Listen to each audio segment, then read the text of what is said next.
Well, the fact is, China's done a better job of that than any country in the history of the world.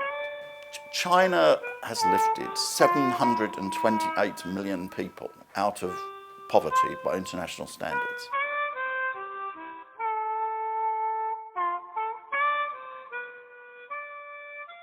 It's an ambitious goal, but we shouldn't set small goals.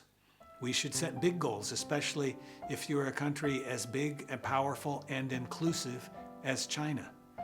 So I'm at the OECD, I'm in charge of our role in helping to implement the Sustainable Development Goals established last September by the United Nations. And one of those goals, the ultimate goal there really, is to lift 800 million people worldwide out of extreme poverty. And that is, again, an ambitious goal, like the goal here in China of the 5-year plan, to do it in a shorter period to get 70 million people out.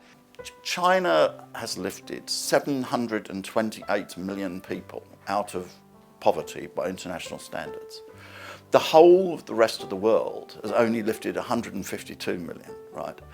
Therefore, the contribution to human well-being made by Deng Xiaoping is unequalled, in my opinion.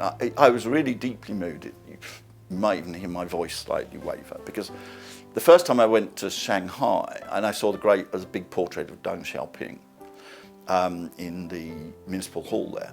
And I was so moved because I knew he'd been there, because I knew not merely what a great theorist and leader of China was, but what an enormous contribution he'd made to human well-being, and that sums up my view about him. I've seen the changes, both as a frequent visitor, but also my many friends in China. I've seen how their lives have improved. I talk a lot to foreign audiences about what's happening in China.